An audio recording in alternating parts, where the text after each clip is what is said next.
కోమటిరెడ్డి రాజగోపాల్ రెడ్డి అంశం తెలంగాణలో మరోసారి హాట్ టాపిక్ గా మారింది. ఆయన కాంగ్రెస్ లోనే ఉంటూ స్వపక్షంలోనే విపక్షంగా ఉంటారా, మరో రకమైన నిర్ణయం తీసుకుంటారా అని చర్చ మరోసారి తెరపైకి వచ్చింది.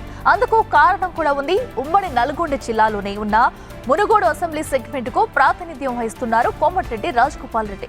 అదే జిల్లాలోని కనగల్లో నిన్న సీఎం రేవంత్ రెడ్డి ప్రోగ్రాం జరిగింది.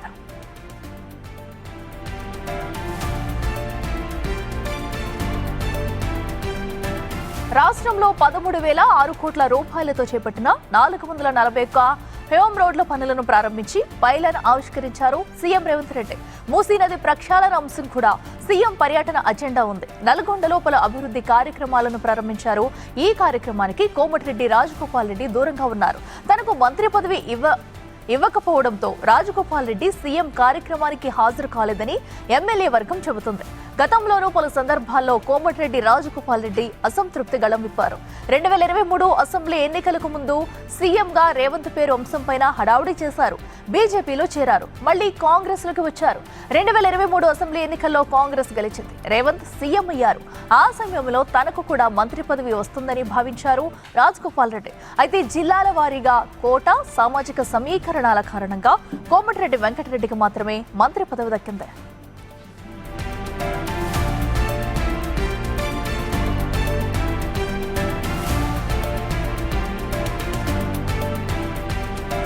అప్పటి నుంచి ఆయన ఏదో సందర్భంలో అసంతృప్తిని బయట పెడుతూనే ఉన్నారు. ప్రభుత్వ విషయంలో తిరుగుబాటు ధోరణిని పలుమార్లు బహిరంగంగా వ్యక్తం చేశారు. తన నియోజకవర్గానికి నిధుల కేటాయింపులో వివక్ష చూపుతున్నారని, కాంట్రాక్టర్ల బిల్లులు పెండింగ్లు ఉన్నాయని విమర్శలు చేశారు.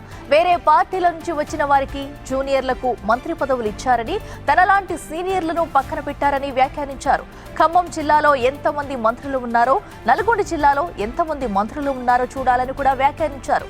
తనకు మంత్రి పదవి ఇస్తామని అధిష్టానం హామీ ఇచ్చిందనే విషయాన్ని అడుగడుగునా గుర్తు చేస్తూనే ఉన్నారు.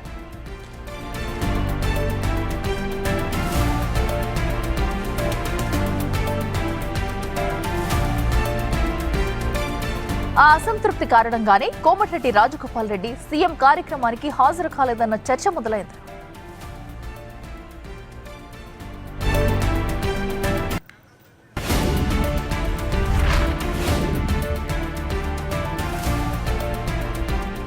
ఇక మునుగోడు ఎమ్మెల్యే కోమటిరెడ్డి రాజగోపాల్ రెడ్డి అంశం తెలంగాణలో మరోసారి హాట్ టాపిక్ గా మారిందని చెప్పుకోవాలి.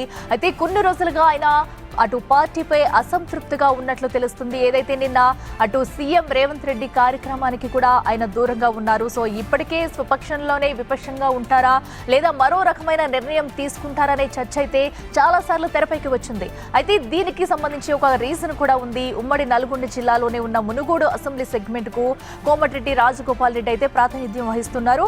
ఇక నిన్న జిల్లాలోని కనగల్లో సీఎం రేవంత్ రెడ్డి ప్రోగ్రాం జరిగింది. ఆ కార్యక్రమానికి కూడా కోమటిరెడ్డి అయితే దూరంగా ఉన్నారు. కేవలం పార్టీపై అసంతృప్తితోనే ఆయన దూరంగా ఉన్నట్లయితే వార్తలు వస్తున్నాయి. మరి దీనిపై అధిష్టానం స్పందిస్తుందా, అసలు తన మనసులోని మాటను ఎప్పుడు బయట పెడతారా అనేది కూడా ఇప్పుడు ఉత్కంఠంగా మారిందని చెప్పుకోవాలి. అయితే తనకు మంత్రి పదవి ఇవ్వకపోవడంతోనే గుర్రుగా ఉన్నట్లయితే తెలుస్తుంది. సో దాని ద్వారానే నిన్న కార్యక్రమానికి కూడా హాజరు కాలేదంటూ కూడా వార్తలు అయితే వస్తున్నాయి. మరి దీనిపైన ఎలా స్పందిస్తారో చూడాలి. ఇక గతంలో కూడా చాలా సందర్భాల్లో కోమటిరెడ్డి రాజగోపాల్ రెడ్డి అసంతృప్తి గళం అయితే విప్పారు.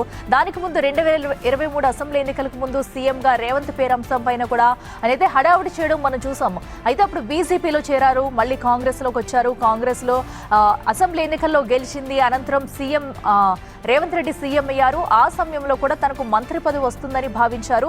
కేవలం మంత్రి పదవి ఇవ్వకపోవడం పట్ల తను పార్టీ కార్యక్రమాలకు దూరంగా ఉంటున్నారు. పార్టీపై అసంతృప్తి వెళ్లగక్కుతున్నారు. సీనియర్లను పక్కన పెట్టేసి కొత్త వాళ్లకు ప్రాధాన్యత ఇస్తున్నారంటూ గత కొన్ని రోజుల నుంచి కూడా కోమటిరెడ్డి రాజగోపాల్ రెడ్డి అయితే అసంతృప్తి గళం విప్పుతున్నారు. అలాగే అటు ఖమ్మం జిల్లాలో ఎన్ని మంత్రి పదవులు ఉన్నాయి, నల్గొండలో ఎన్ని ఉన్నాయి, ఒకసారి అధిష్టానం ఆలోచించుకోవాలి. దాన్ని చూసి అందరికీ న్యాయం చేయాలి అనే రీతిలో అయితే ఇప్పుడు కోమటిరెడ్డి రాజగోపాల్ రెడ్డి ఉన్నారు. మరి దీనిపై ఈ ఇష్యూ ఎంతవరకు వెళుతుంది, అధిష్టానం వరకు తీసుకెళ్తారా, లేదైతే ఇక్కడ నుంచి అయినా పార్టీలో కలిసిమెలిసి ముందుకెళ్తారా? ఎందుకంటే కాంగ్రెస్ లో గత కొన్ని రోజులుగా అక్కడక్కడ విభేదాలు వస్తూనే ఉన్నాయి, అటన్నింటిని చూస్తూ ఉన్నాము.